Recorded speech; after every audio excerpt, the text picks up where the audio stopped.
Hey everyone, Tony Walsh here. Welcome back to the channel. As you can see here, I have found some old equipment. And these videos have turned out pretty good as far as the response from the viewers and all that. So I'm on a mission to find these because I just like looking at this old stuff. So here we're going to start off with our first piece of equipment today. Just a regular set of old single gang discs, blue in color. And I have already walked around these and even actually went home and done some internet research and come back. But this one here has no markings, no data plate, so have no clue who made this or when it was made. And that holds same for this blue set right over here. Again, just no clue who made it, no clue when it was made. So, but if anybody ever knows where data plates would be on these things or markings, I'd be more than happy to look. But I've done everything but turned it upside down. Here we get over to one that I know who made this because it says who made it. Not that it's just because it's green and yellow, it actually says John Deere on the other side. But it appears this one here is past the better part of its life. It's interesting. Two different metal wheels on it. You can see this one here is treadless, and that one there has metal treads on it. So that one there's sort of a flat wheel and wider than this one here. So I did not look that up on the internet to see what kind of wheels it come with. So I don't know which one is real and which one's replaced. But again, it's old John Deere set of discs. As you can see, John Deere upside down there. But I'll get around here and you can see it. You can see a hand crank here for one set of adjustments, and lever bar there for another set of adjustments. And I'm wondering if some kind of tail wheel or something went right there. Have no clue. But again, just a very interesting piece of equipment there. Back up a little bit where you can see the whole thing. And then here, I've showed one of these before, and I can't remember where I saw it at, but it's a old stalk chopper, whether it's corn stalks, cotton stalks, or just any kind of stalk that needed to be chopped. See, they just pulled it behind a tractor. I guess you could pull it behind a mule or something, or a horse if you wanted to. But just one row at a time, it would just chop that stalk. And again, I see markings like there. It looks like a D72. But again, no manufacturer that I could see of. So found a bunch of these on the internet, used, for sale. But couldn't find anything that would reflect that D72 or a manufacturer. So that's all on this side of the little creek. So I got to get across. Well, that one's on this side of the fence, but it's across the creek. So I got to get across the fence and go to the other side. So hang on with me just a moment.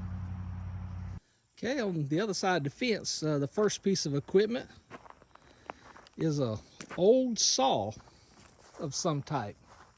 You can see the saw blade right there. And I found some of these on the internet, but I do not know who manufactured these. But you can see you steered it here. But what I didn't see on the internet was how this thing was pulled. So I don't know if it's missing part of a hitch, or if somebody actually had to manually push this thing. But you can see right here, I cannot read the writing right there, or the writing right there. Maybe you can. I do know that says number 10, but that piece right there bolted to right there because the other end is bolted down there, and that's where the saw blade stuck out. But it was operated with an engine sitting right there, and then belt driven, as you can see by the pulley down there. So there should be an engine there. But what I did not find is who makes this, and the internet didn't tell me who made any of them, but I did just see some on there.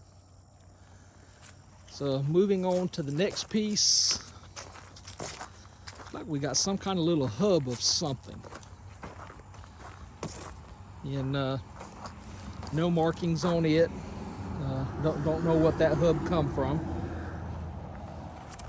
And then moving on along down here, and I showed something similar to this before and did not know what it was. Since found out this was a hay press, so I knew what to go look for on the internet. Of course, this is missing some pieces, so that's why you may not think it's a hay press, but there you can see where bales come out at the end there.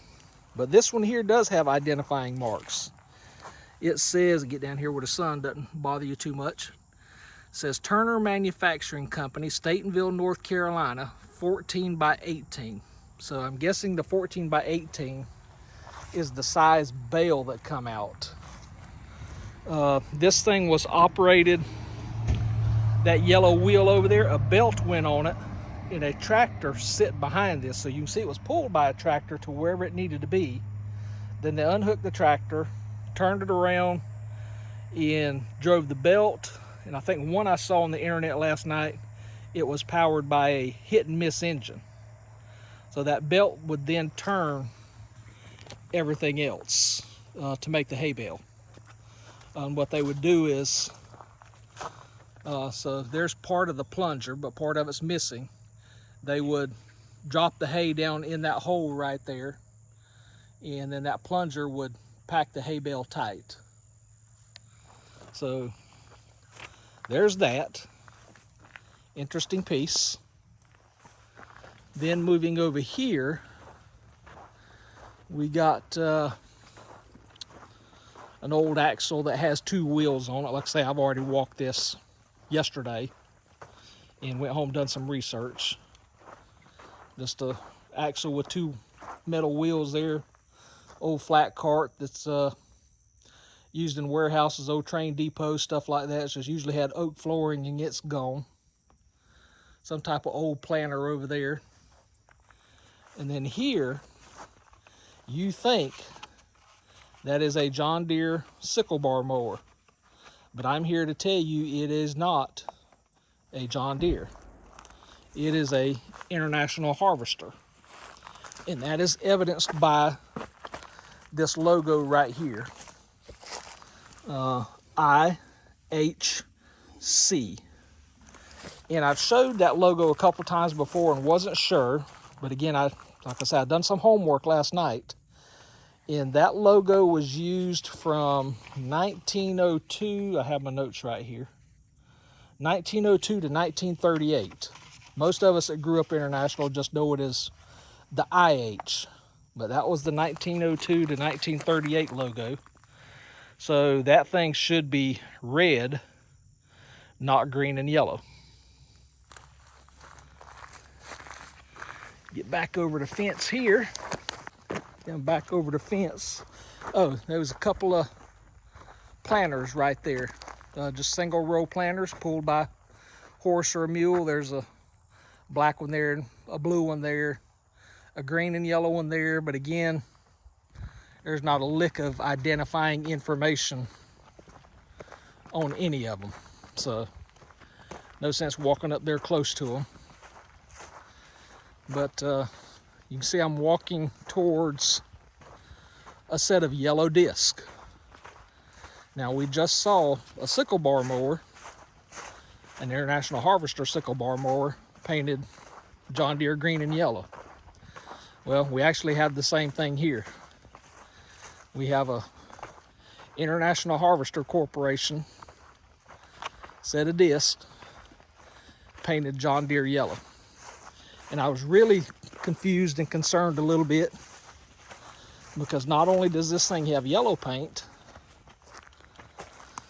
it's like it's got some green paint here, you know, some green paint here, some down there. But where did I see right here? You see the IHC logo. So I guess, of course, you see a red rim right there and a red rim right there. So I'm just going to say this is an International Harvester disc. Get out here a little bit. So that's what that, of course, you can see by the wheels, that thing has met its better life. Over here, another old-timey saw. Same setup as the last one. A little bit bigger, but same concept. Somebody had to hand steer it. You can see the shaft and the blade. The motor's missing, but you see the pulley down there for the belt. Again, no markings of who made this thing, so if anybody has any idea, leave me a comment. Sickle bar mower here, painted blue and red. This one has identifying markings.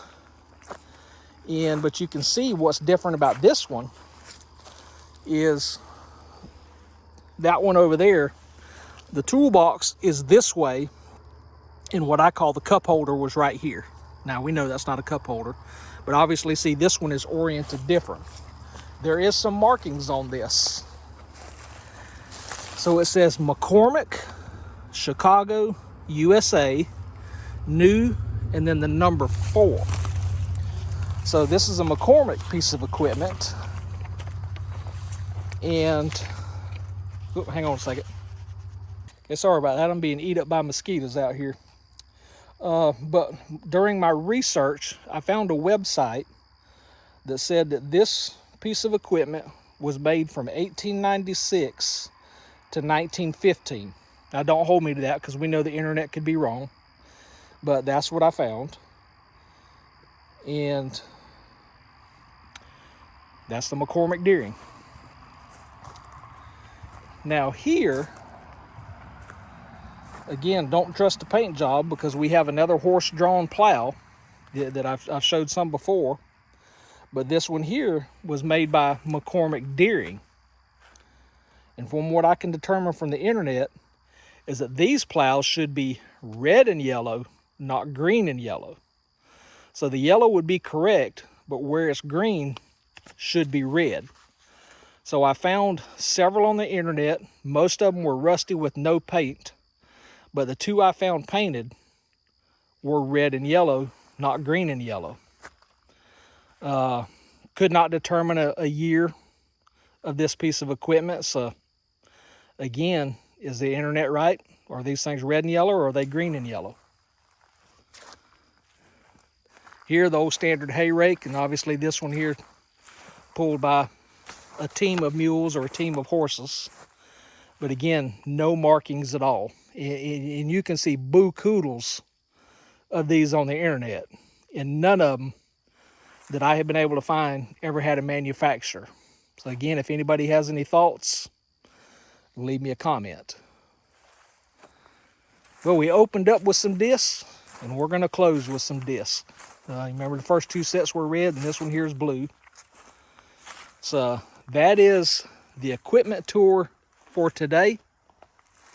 Hope you enjoyed it, because I have. And I appreciate all the comments of everybody that has left me comments on these equipment videos. But until the next one, y'all take care and God bless.